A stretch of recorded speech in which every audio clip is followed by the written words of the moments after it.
Blah, blah, blah. Whatever you say. Welcome. And today we'll dive into a couple of great malicious compliance stories and their reactions.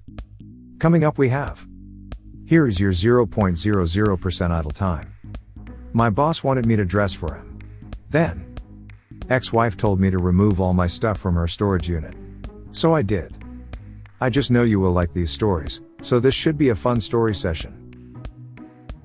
Hi, this is Derek. I just put the Drama Llama, Fred, back in his pen so that I can do this quick video for you with some of the stuff that Fred found on Reddit earlier today.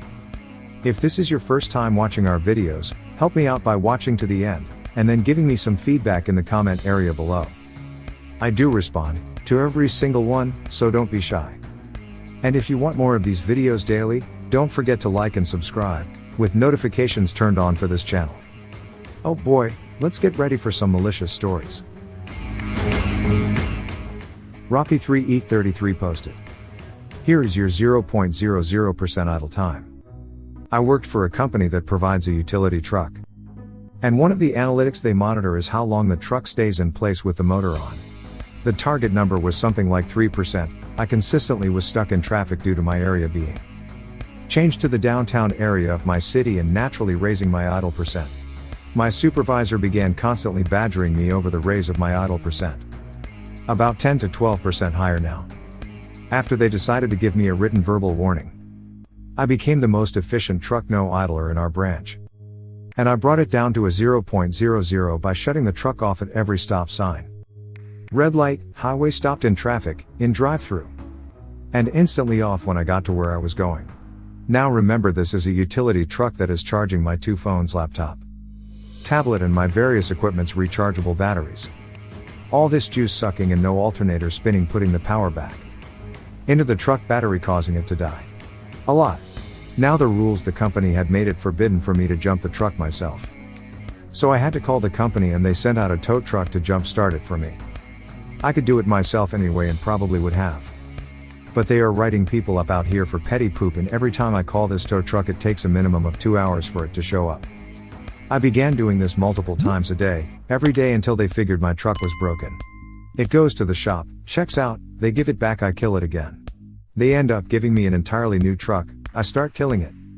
I repeated this process until they gave me the 3rd truck. And the manager calls me to ask what my daily routine is. I go through the basics and add in the whole stop at red light, engine off, stop in traffic, engine off, etc. And dude goes, "Why the F are you doing this?" My supervisor wrote me up for my idle time being too high. This is completely ridiculous.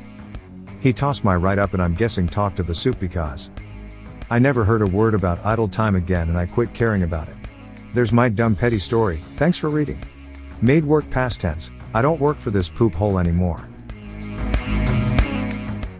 What are your thoughts on Rocky3E33 story? Please share in the comments below. Here's how some Reddit members reacted to this story. Lizlo Dude reacted with, "This month we saved $3 in gas used while idling. And spent $3,000 in towing and jumpstart fees. Great job, team. Don't worry, the $3K came out of the maintenance department's budget instead. Ouch, this hurts. I do not miss corporate office politics. Just trying to keep your head low and doing your job is miserable when others are playing the politics game." Why Particle reacted with, "Dumb in the sense that it took all of that for them to get the message. That took some real dedication on your part." What a bunch of great reactions. Now on to the next story posted by Fresh Out Top Patience. Who posted, "My boss wanted me to dress for him. This was years ago, but it still makes me giggle. When I was 19, I got my first real office job. We weren't customer facing, so everyone dressed really casually. Jeans, tennis shoes, t-shirts. One day my boss called me in to talk to me about dress code. He said that he'd like his assistant to wear business attire like they do at the corporate office. I asked what that is and he said like little dresses with jackets. I felt icky, but I didn't fully understand why for years. That met my boyfriend, now my husband. Took me to the store and I bought 5 outfits that exactly matched my boss's attire. Old man jeans, cotton button-up shirts and loafers. That's what I wore until I left the company. He couldn't say a darn thing and he never talked to me about dress code again. I now realize that it ruined his little fantasy and it makes me proud of my young self. What are your thoughts on Fresh Out Top Patience's story? Please share in the comments below. Here's how some Reddit members reacted to this story. Fresh Out Top Patience reacted with, "He was a supportive partner to my ideas then. And he's still along for the ride 20-some years later. He lets me be me no matter how crazy I am." Bun Palabi reacted with, "Haha. I would probably have gone the other way and bought ugly, out of style dresses and granny cardigans. I like your style better, seems more comfy."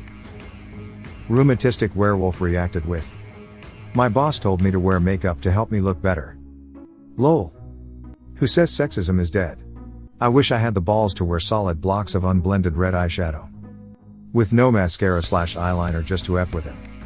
But I'm a little too insecure for that." Empty Pint Glass reacted with, "And that's the moment you realize his fetish is actually for jeans, shirts and loafers and you walk right into his trap." Tuna Tofu reacted with, "In my time they would always point to the trophy wife in the office and complain that us young working girls weren't dressing like the women who had rich husbands to pay the bills. Nice blouses and skirts weren't enough, they had to be the luxe designer brands.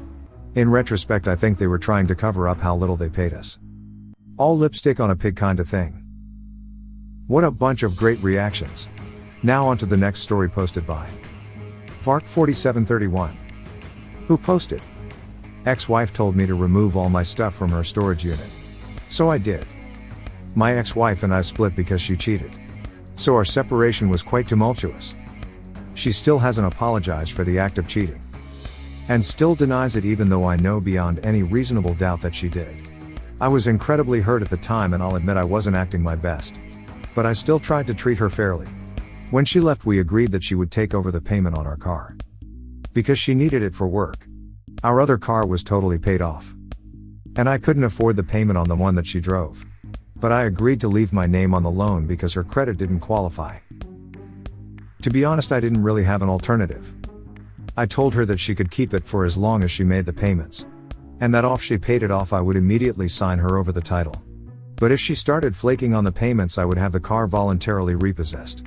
I also agreed to give her the washer and dryer on the condition that she take over the car payments. I had purchased the washer and dryer but had no use for them because I lived in an apartment. At the time, this is important for later. Well, we inevitably got into a disagreement over the parenting of our children. I can't remember exactly what it was about to be honest. And she randomly showed up with the car, handed me the keys, and said have fun figuring out how to make the payments. She knew I couldn't afford them. And then ended with and get all your poop out of my storage unit. We hadn't finished untangling the mess of items in our jointly owned storage unit. But she wanted it done immediately because she was mad. So I did what she asked. I went over that day to get my poop out of our storage unit. While I was in there I saw the washer and dryer sitting in the corner.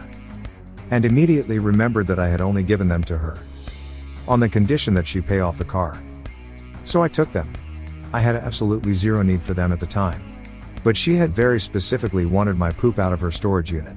So who was I to argue? She called me a day later screaming about it, telling me that she had filed a police report. I just laughed knowing they wouldn't do anything because it was my property. The story gets better, as it turns out she was just angry. And actually wanted the car back.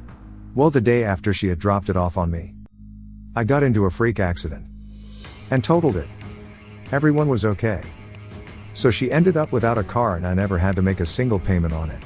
The universe wanted to maliciously comply with her demands. What are your thoughts on Vark4731 story?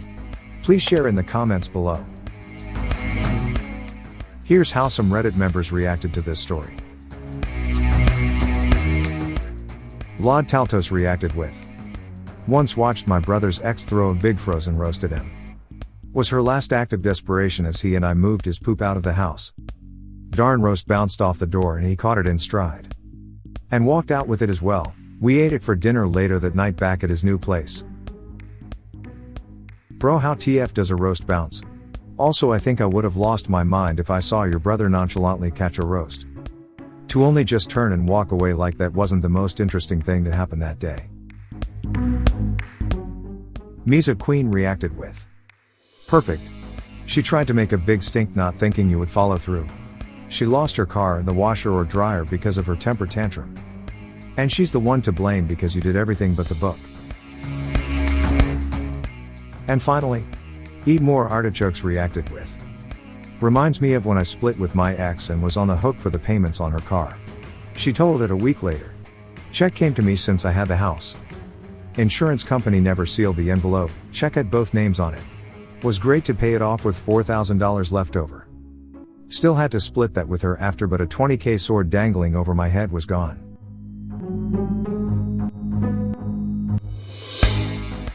Well, there you have it. A perfectly great set of reactions from a bunch of upstanding citizens. Help support this channel by smashing the like and subscribe buttons. And hit that silly little bell as well to ensure you get the latest videos as they come out. Fred is always finding stuff for me to post regularly. So this is Derek signing off, thanks for watching. Good grief, it sounds like Fred is out of his pen again. He must have found more stories for me to share with you. See you soon.